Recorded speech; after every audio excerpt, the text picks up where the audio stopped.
el pastor Mauricio Sánchez Escort. Esperamos que este mensaje sea de bendición para tu vida. Para conocer más, visita nuestro sitio en internet www.iglesiavea.com. Gracias por escucharnos. Segunda de Timoteo capítulo 4. Segunda de Timoteo capítulo 4, y te pongo un poco en contexto.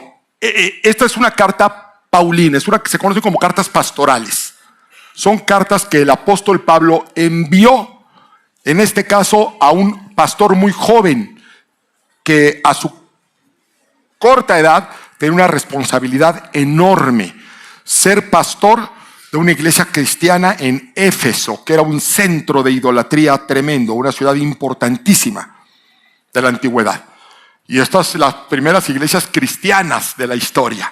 Y esa tremenda responsabilidad Dios se la dio a un hombre muy joven, Timoteo, que tenía un gran mentor, el apóstol Pablo. Así que el apóstol Pablo le da instrucciones sobre cómo llevar la iglesia, qué cosas debe de cuidar, qué cosas debe de observar, y esta es una de ellas.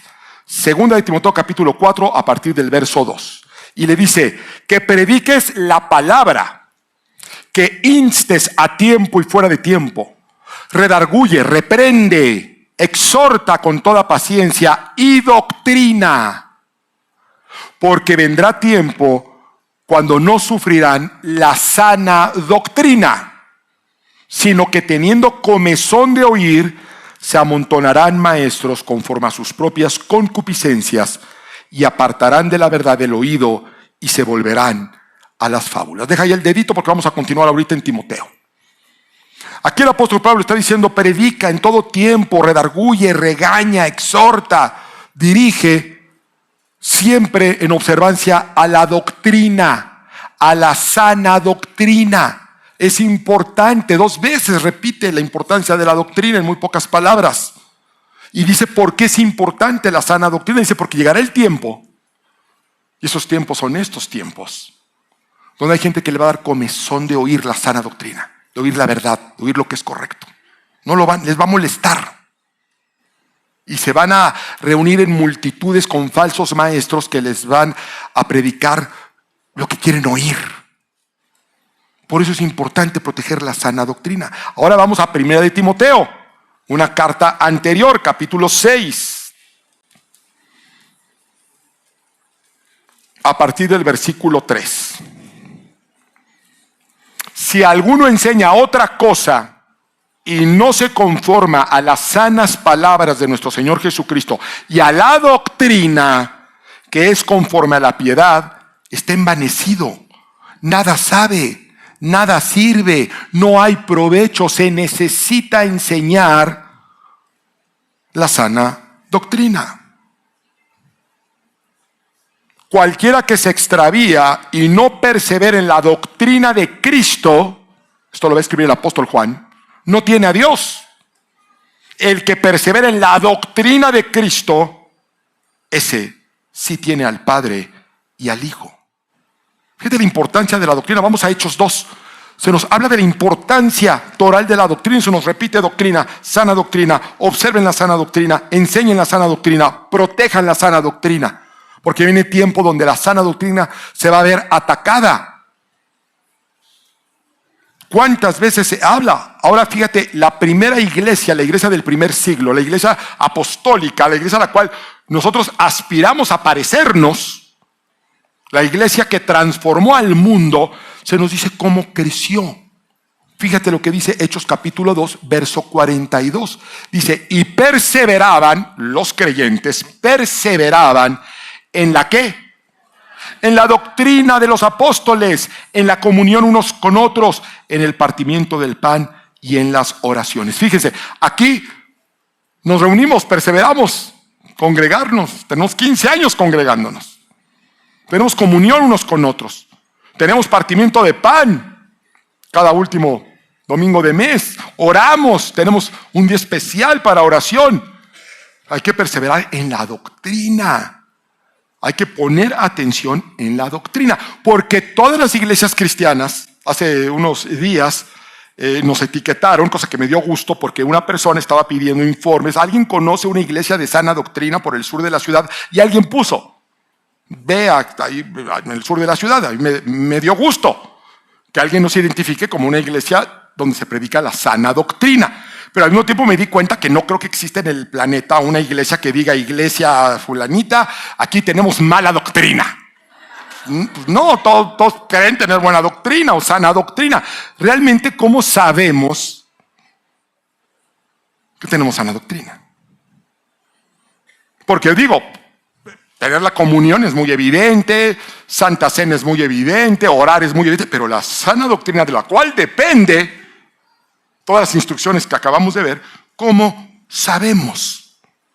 Bueno, la Biblia dice que nos examinemos. Porque además, cuando estamos hablando de una iglesia de sana doctrina, se está hablando de dos vías: la enseñanza que se da y la enseñanza que se vive. Porque una iglesia sana, pues no es el edificio lo que está sano, son las personas. Porque la iglesia somos nosotros. Así que cuando alguien habla de una iglesia sana, una iglesia con sana doctrina, está hablando de individuos con sana doctrina, que conocen la sana doctrina, que ejecutan la sana doctrina. Esos individuos son matrimonios de sana doctrina, y esos matrimonios son familias de sana doctrina, y esas familias crean sociedades con sana doctrina. ¿Sí, amén o no amén? Así que nos tenemos que examinar. Así como cuando uno va al doctor para ver cómo está uno, pues nos examinan, nos hacen exámenes. Si vas a Alemania, cerca de Colonia, hay un pequeño museo donde se encuentra la primera radiografía de la historia. De hecho, es esa imagen que está ahí de esa mano. Esa es la imagen auténtica, verdadera, de la primera radiografía de la historia. El científico alemán que descubrió por accidente los rayos X, que no entendía la naturaleza, por eso les puso rayos X. Cuando se da cuenta de lo que sucede, le pide a su esposa que ponga la mano. Y ella pone la mano y por primera vez surge esa imagen con los huesos, se ve hasta el anillo de compromiso. Cuentan que cuando ella vio la radiografía se asustó porque dijo: traigo la muerte adentro, porque vio la calaca adentro. ¿Sí? Y es la primera radiografía y cambió la historia de la medicina. Porque por primera vez se pudo ver lo que estaba sucediendo en el interior del cuerpo humano. Ya no estaban a abrir para ver lo que hasta entonces había sido invisible. Si había una fractura, si un soldado tenía una bala, ¿dónde la tenía exactamente? Gracias a la maravilla de las radiografías. Cuando una persona quiere saber si está sano, no basta con vernos por fuera.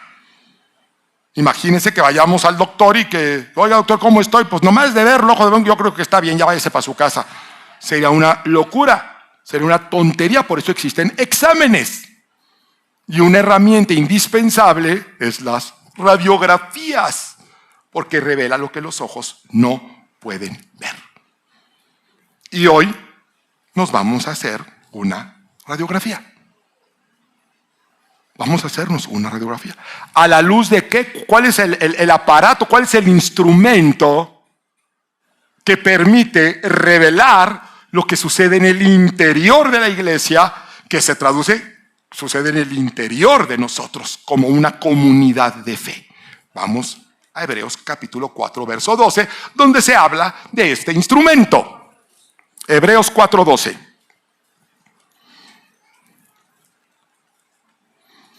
Porque la palabra de Dios es viva y eficaz y más cortante que toda espada de dos filos, y penetra hasta partir el alma y el espíritu, las coyunturas y los tuétanos, y discierne los pensamientos y las intenciones del corazón.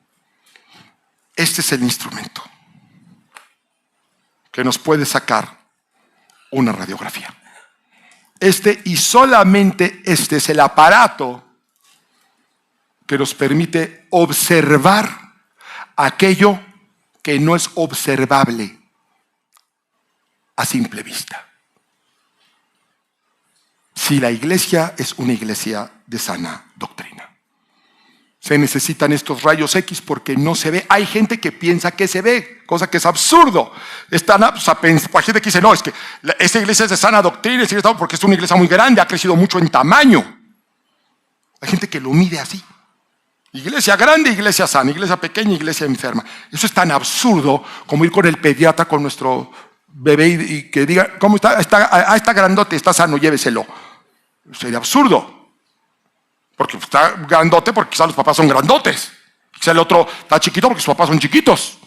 No tiene que ver con la salud. La salud se mide con otras cosas. La salud realmente se mide por si el niño, el bebé, está haciendo lo que debería de estar haciendo para su edad. Por eso, aunque a un niño, a un bebé lo pesan y lo miden por cuestiones estadísticas, realmente las preguntas importantes son, ¿qué edad tiene? Tanto, ¿ya camina?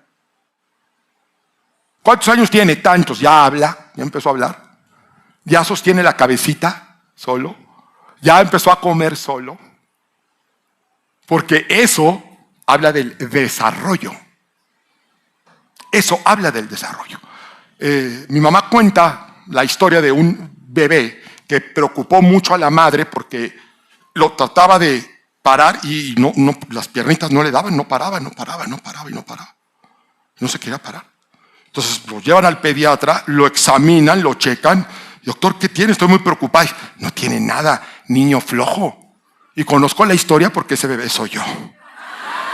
Sí, la platica mucho mi mamá. Sí. Tráigame un banquito, por favor. Ya me acordé que no me gustaba caminar. No me gustaba caminar. Ese muchacho flojo, perezoso, dígale que póngalo ahí, a que esfuerce las piernas. Porque si no, se afecta el desarrollo. Fíjate en qué términos lo va a poner el escritor de Hebreos. Vamos a Hebreos capítulo 5.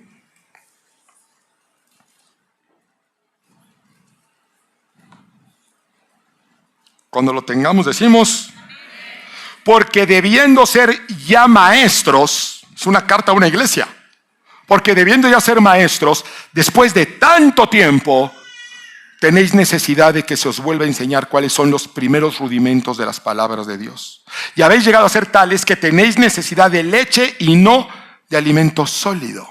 Os está regañando, porque dice, para el tiempo que llevan, ya deberían de haber desarrollado ciertas cualidades, ciertas características. Además, ya deberían de ser maestros y siguen comportándose como niños. Aquí el problema no era el tiempo, era la falta de desarrollo. Hay iglesias que llevan muchos años e iglesias que han crecido en número y sin embargo todavía viven de pleitos, de chismes, de inmadurez, de divisiones. Y por eso es que la Biblia habla tantas ocasiones de sana doctrina. Tito 2:1, pero tú habla lo que está de acuerdo con la sana doctrina. Y si se habla en la Biblia de sana doctrina, es porque al mismo tiempo revela la existencia de una doctrina que no es saludable.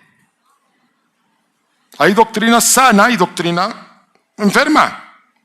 Y además hay todavía otro nivel. Si la doctrina es sana y no se cuida, y no se protege, y no se observa, esa doctrina sana hoy puede enfermar mañana. Y así hay muchas iglesias, y así hay muchas historias de gente que empezó bien en el evangelio. Predicadores que empezaron predicando la sana doctrina y en algún momento se empezaron a perder. Y terminan enseñando locuras, herejías. Sucede. Por eso debemos de ver cuáles son las características de algo sano. Por definición, lo sano es algo fuerte. Es algo que resiste. Lo enfermo se va debilitando. Por definición, lo sano es hermoso. Una piel sana es hermosa. Un cabello sano es hermoso. Por definición, donde hay algo hermoso es porque hay sanidad.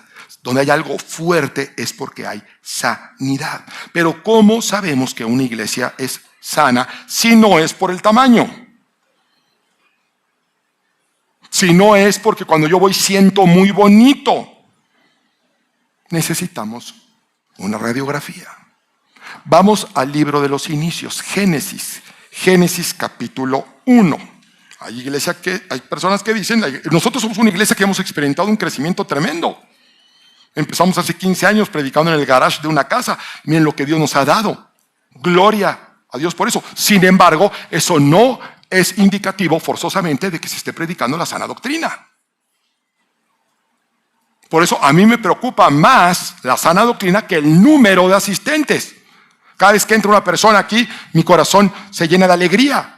Cuando reportan cuánta gente hubo, pues claro que nos llena de alegría eso, pero eso no es un indicativo por sí solo de que hay sana doctrina, sino simplemente de que hay multiplicación, de que hay un crecimiento en número. Pero lo ideal es que el crecimiento sea en espíritu. Génesis capítulo 1, verso 27, el libro de los comienzos, el libro de los inicios. Aquí se va a revelar la voluntad de Dios para Adán y Eva, que Adán y Eva fueron la primera pareja y son el modelo de lo que Dios quería hacer en la humanidad. Porque el carácter de Dios no cambia, es el mismo. Hay los que cambiaron fueron Adán y Eva, pero el carácter de Dios es el mismo. Vamos a ver qué sucedió ahí. En un paraíso donde todo era perfecto. Génesis 1, 27, ¿lo tenemos? Y creó Dios al hombre a su imagen, a imagen de Dios lo creó. Varón y hembra los creó. Y los bendijo Dios y les dijo: fructificad y multiplicaos, llenad la tierra, sojuzgadla, señoread en los peces del mar, en las aves de los cielos y en todas las bestias que se mueven sobre la tierra. Dios los bendice y les da una instrucción. Les dice: fructifiquen y multiplíquense. Fructificar y multiplicar no es lo mismo. Nosotros lo podemos usar como sinónimo, pero no es así. De hecho, hay un orden. Dice, lo primero, como yo los he bendecido, lo primero es que fructifiquen.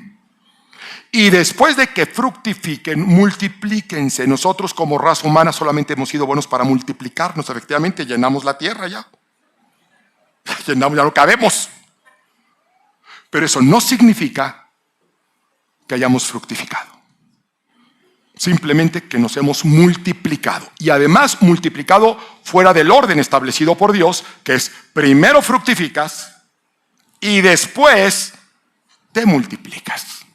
Por eso insisto en que la bendición, la sanidad de una iglesia no se puede medir en la multiplicación de la misma. Eso habla solamente de un crecimiento de personas. Pero eso no demuestra que seamos una iglesia de sana doctrina, una iglesia agradable a Dios. ¿En qué se conoce entonces la iglesia de Cristo? Si no es por las señales carismáticas, si no es por el número de congregantes, ¿en qué se reconoce? ¿Cómo se reconoce? Jesucristo lo dijo. Mateo capítulo 7. Mateo 7 a partir del versículo 16. Y lo conocemos. Nada más que a veces no lo analizamos. ¿Lo tenemos? ¿Por sus qué? Por sus frutos los conoceréis. Así de fácil. Dice, ¿por el número de personas? No. ¿Por el cómodo de las sillas? No. ¿Por la tecnología que usa la iglesia? No. Por sus frutos. Por sus frutos los conoceréis. ¿Acaso se recogen uvas de los espinos o higos de los abrojos? Así todo buen árbol da buenos frutos, pero el árbol malo da frutos malos. No puede el buen árbol dar malos frutos, ni el árbol malo dar buenos frutos. Todo árbol que no da buen fruto es cortado y echado en el fuego.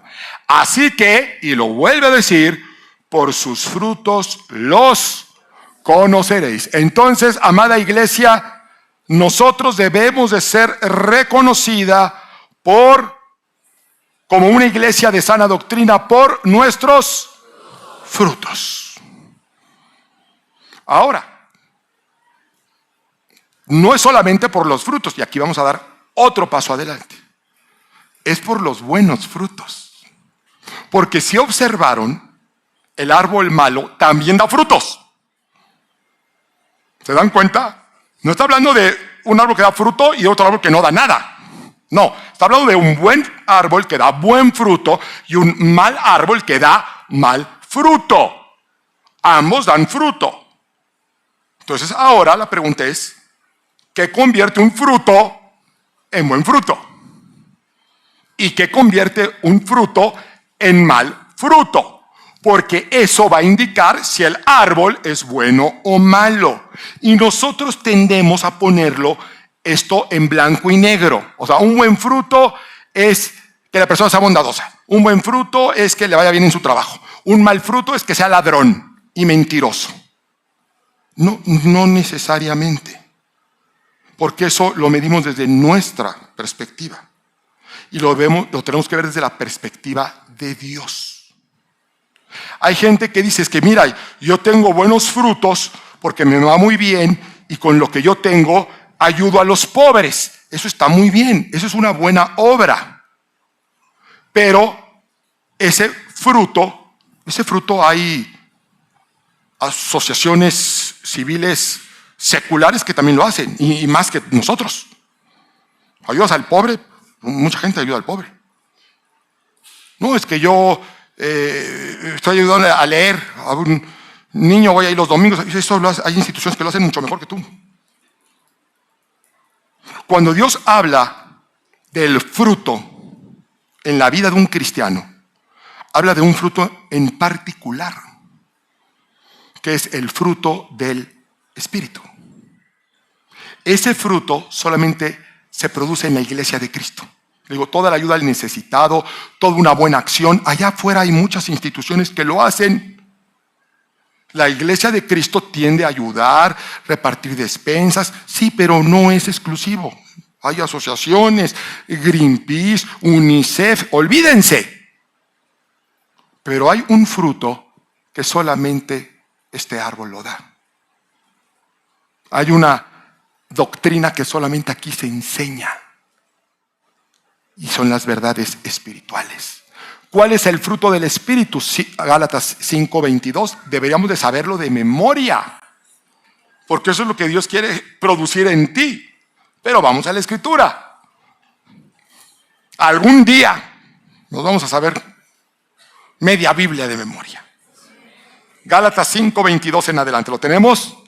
Mas el fruto del Espíritu es amor, gozo, paz, paciencia, benignidad, bondad, fe, mansedumbre y templanza. Ese es el fruto del Espíritu. Cuando Dios habla de fruto, habla de este fruto, lo que Él quiere producir en nosotros. Ahora, fruto del Espíritu Santo. Porque hay gente que dice, amor, yo tengo amor. Yo amo la vida. Sí, pero este es el amor del Espíritu Santo, es un amor santo. No es el amor que tú produces. Gozo, no hombre, yo me voy los viernes de parranda con mis amigos y me viera pastor, pero bien gozoso en los antros. Sí, pero no es un gozo santo. Este es el amor, el gozo, la paz, la paciencia santa, producida por el Espíritu Santo en la vida del creyente. No es lo mismo lo que nosotros entendemos como gozo, como lo que Dios entiende como gozo. Entonces, si es fruto del Espíritu Santo, esas expresiones son santas también. Y aquí vamos ahora a otro paso más adelante en nuestro examen, que nos están haciendo, esta radiografía. Dios quiere producir fruto en nosotros. ¿Para qué? ¿Para qué? Cada vez entramos en preguntas que necesitan respuestas más serias. ¿Por qué Dios quiere producir fruto en nosotros? ¿Para bendecirme a mí? Bueno, Dios nos quiere bendecir, no hay duda en eso. Pero pensemos por qué de todas las ilustraciones, de todas las analogías que Dios podría haber usado, se le ocurrió hablar del fruto. Pues remitámonos entonces a la naturaleza para tratar de entender estas verdades. ¿Se han dado cuenta que un árbol, un manzano, que produce muchas manzanas, las manzanas no son para él. Hay gente que cree que está dando fruto, que mira nomás mi cuenta de cheques, mira nomás mi empresa que bien está, desde que me entregué a Cristo ha prosperado. Gloria a Dios. Y sí, gloria a Dios. Pero el fruto no es para el árbol. Nunca lo ha sido. Es más, el árbol ni necesita manzanas. Él toma lo que necesita del suelo, lo toma del agua, lo toma del sol, lo toma del aire. No necesita esas manzanas. De hecho, si no hubiera vida en el planeta más que puros árboles dando fruto y fruto abundante y árboles muy frondosos, ese fruto se pudriría. Se pudriría. Porque no es para el árbol. No es para que tú digas a otro pobre matorral que no tiene nada y tú lleno de fruto, mira nomás como Dios me bendice, desgraciado. Muérete de envidia. No es por eso. Eso no es fruto, se va a pudrir. Se va a pudrir. En la naturaleza, el árbol madura, se da este fruto y llegará alguien con hambre y lo tomará. O madura y se cae y llegan luego las hormiguitas, una ardillita. El fruto es para alguien más. Dios te bendice para que tu vida sea un canal para que Dios bendiga a alguien más que no tiene sus raíces en Él, que no está conectado todavía a Él. Porque si estuviera conectado, no necesitaría el fruto. No necesitaría el fruto. Necesita un intermediario, un instrumento de bendición. Y la iglesia es como un árbol de bendición. Entonces ahí te tienes que examinar el fruto que Dios... Primero preguntarnos si estamos dando fruto. Número 1. Número 2, si es fruto bueno. Que vas bien. Okay, ahora va 3. Ese fruto bueno que estás produciendo está bendiciendo la vida de alguien más. Porque si la respuesta es no, no es fruto. No entra dentro de las características del fruto. Es para ti. Ahí tienes tus canastos de manzanas llenas en tu cocina, amontonándose. ¿Para qué? ¿Para qué las quieres ahí? Si Dios no te va a dar algo para que se eche a perder. Dios es economista.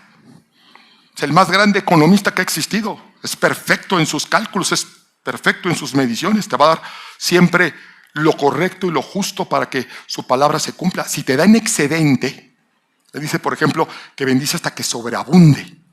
¿Para quién es ese excedente? Para alguien más. No es para ti.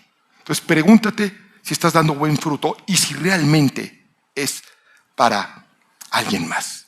Y si sí es, entonces podemos avanzar al siguiente nivel de revelación. ¿Ok? El fruto es para alimentar a otros. Pero ese es el propósito final. O sea, el propósito final del fruto es que Dios nos bendice, que lo hace para que nosotros seamos de bendición para los demás, que también debe de suceder, y ahí queda el asunto. ¿O hay otro nivel? El nivel que es más difícil de comprender. El nivel donde la mayoría de los cristianos se quedan.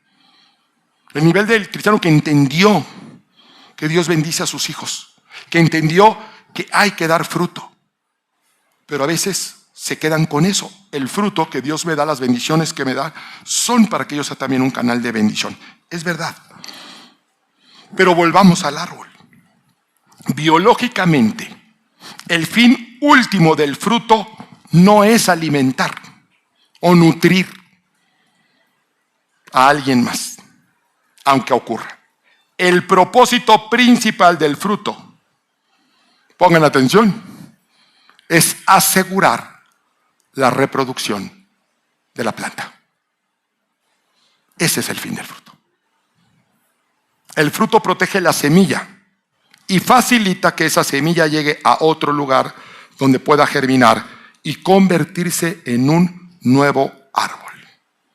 Todo lo demás, alimentar animalitos, hormiguitas, gusanitos, personas, atraer, ser agradable al paladar, ser nutritivo, todo eso es un medio para lograr ese único objetivo: que el árbol se replique, que el árbol se duplique en otro lugar. Y aquí es donde te tengo que preguntar si estamos dando ese fruto.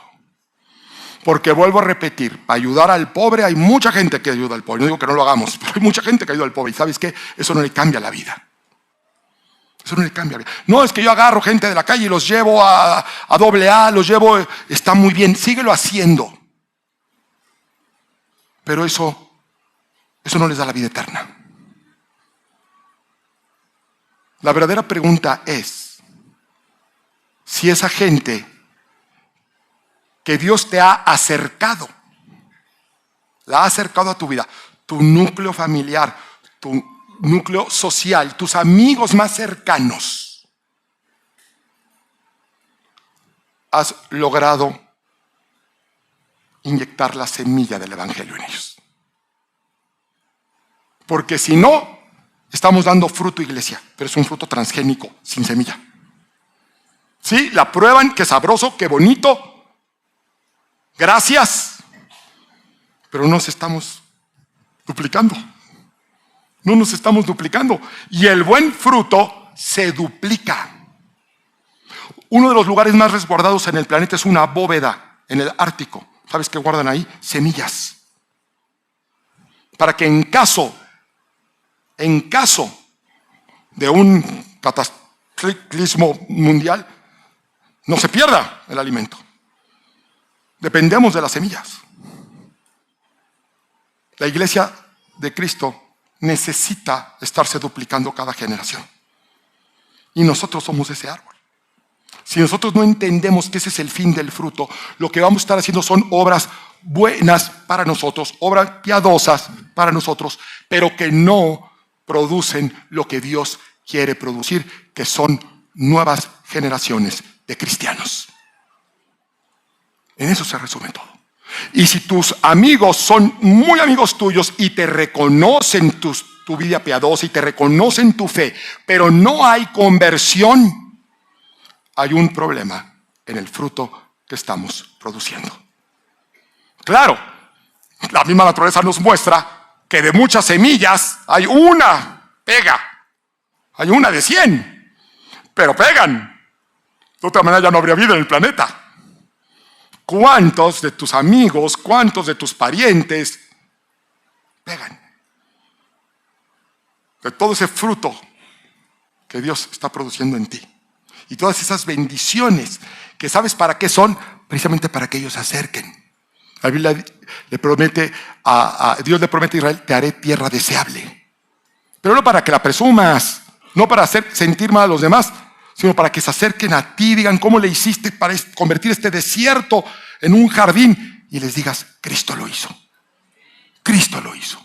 Entonces esa es la pregunta, y esa es la única importante. Por eso Jesucristo dice en Juan 15:8: en esto es glorificado mi Padre, en que llevéis mucho fruto. En eso se glorifica el Padre. Eso es lo que podemos darle gloria. ¿Le quieres dar gloria a Dios? Lleva fruto. Lleva mucho fruto.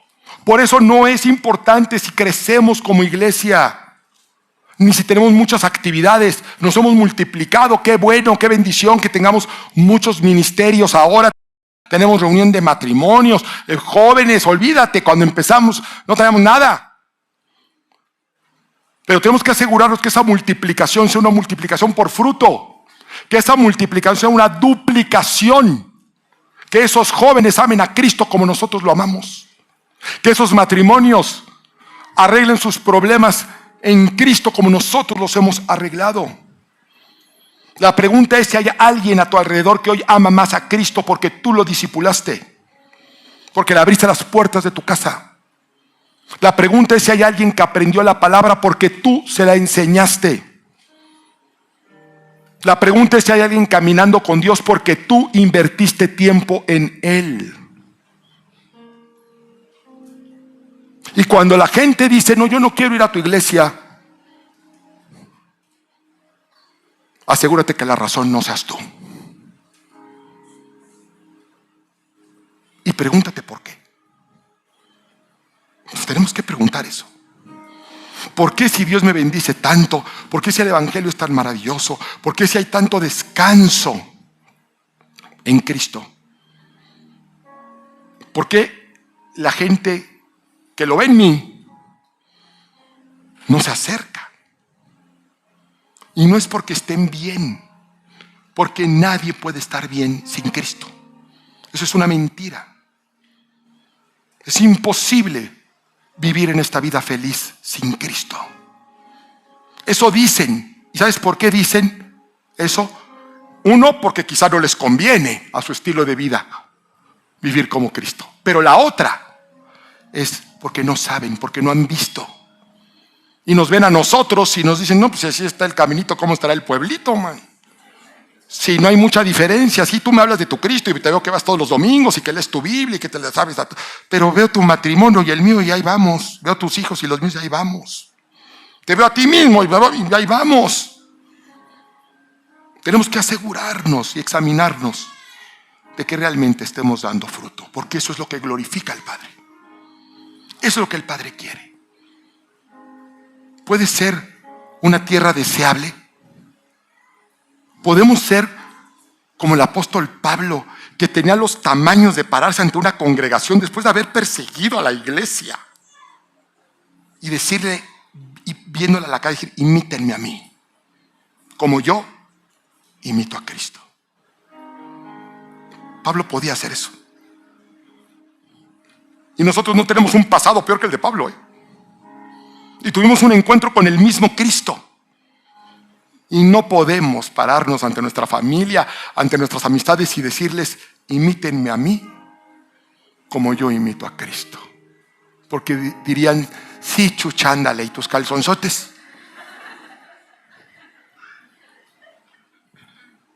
Hebreos capítulo 13, versículo 7.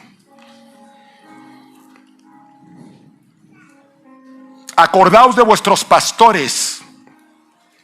Fíjate la instrucción que hace el escritor de Hebreos a la iglesia. Dice, acuérdense de sus pastores. ¿Qué pastores? Los que les enseñaron la palabra. Los que los introdujeron al evangelio. Dice, acuérdense de vuestros pastores que os hablaron la palabra de Dios. Considerad cuál haya sido el resultado de su conducta e imitad su fe. ¿Eres imitable? Es lo que tienes que preguntar. Deberíamos serlo. No perfectos, porque Dios no pide perfección, pero demanda cambios. Cambios auténticos, cambios verdaderos, cambios que el mundo necesita ver. Esta primera iglesia tenía todo en contra. No tenían influencia, no tenían dinero, eran perseguidos, no dejaban que se congregaran, los mataban. Y transformaron el mundo. Transformaron el mundo en un par de generaciones. Nosotros no podemos, ya déjate con tu colonia, con nuestra familia.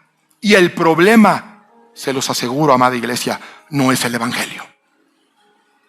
No es el evangelio. No es el poder de Dios. Ha sido nuestra falta de intención. Volvamos a Timoteo, segunda de Timoteo, capítulo 2, versículo 2. Pablo nuevamente hablándole a Timoteo. Segunda de Timoteo 2:2. Fíjate lo que dice. Dice, lo que has oído de mí ante muchos testigos, es decir, mi enseñanza que la he dado públicamente, dice, esto encarga a hombres fieles que serán idóneos para enseñar también a otros. Aquí se nos enseña la verdad generacional del evangelio. Y esto se habló de 4 niveles. Dice, lo que has oído de mí, lo que yo enseñé, Pablo, dice, encarga, Timoteo, lo que tú recibiste de mí, encárgaselo. ¿A quién? A hombres fieles. 3, que sean idóneos para enseñar también a otros. Por eso transformaron al mundo. Se duplicaban por 4. Porque estaban enfocados en lo que tenían que estar enfocados. Por eso no nos asombremos porque somos muchos, benditos del Señor. Pero eso no es lo importante. Lo importante es que revela la radiografía. Y tal vez muestra que no hemos dado el fruto idóneo, el fruto que glorifica a Dios. Pero la intención de Dios con estas radiografías es la del médico que te quiere sanar, no es, mira nomás el tumorzote que tiene usted, ay, váyase. No, es para hacer algo al respecto. Es una buena noticia, de hecho. Uno va con el doctor y espera buenos resultados. Pero si hay algo mal, mejor saberlo que quedarte con ese tumor, quedarte con esa enfermedad.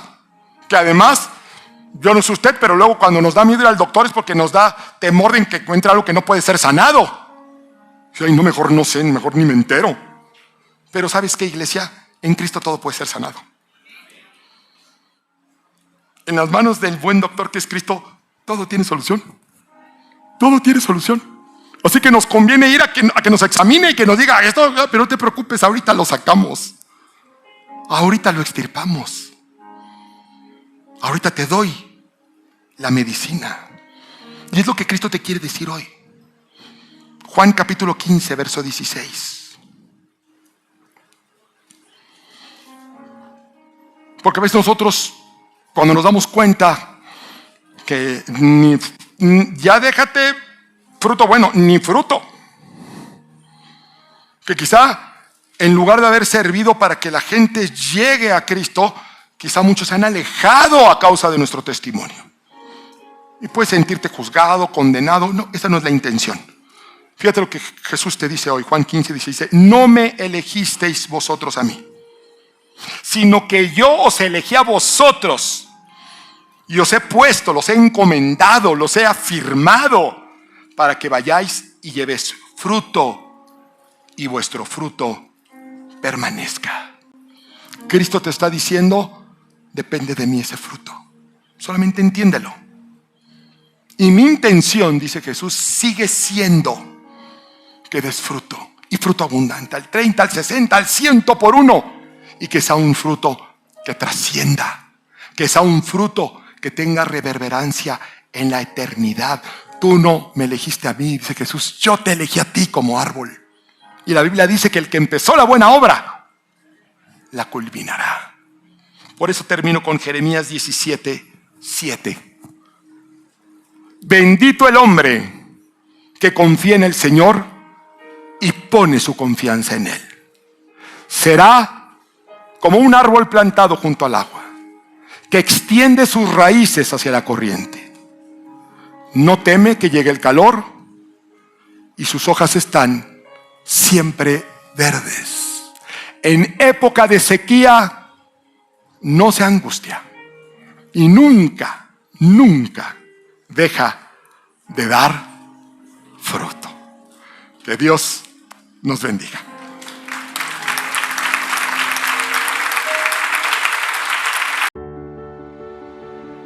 Gracias por acompañarnos en esta predicación inspiradora del pastor Mauricio Sánchez Scott. Esperamos que esta palabra haya tocado tu vida y te acerque más a una relación auténtica con Dios. Te invitamos a seguir compartiendo este camino espiritual con nosotros. No olvides suscribirte a este canal, activar la campanita para recibir notificaciones de nuevos mensajes y compartir este contenido para bendecir a más personas. Recuerda, Dios tiene planes perfectos para tu vida. Que el Señor te bendiga grandemente y hasta la próxima.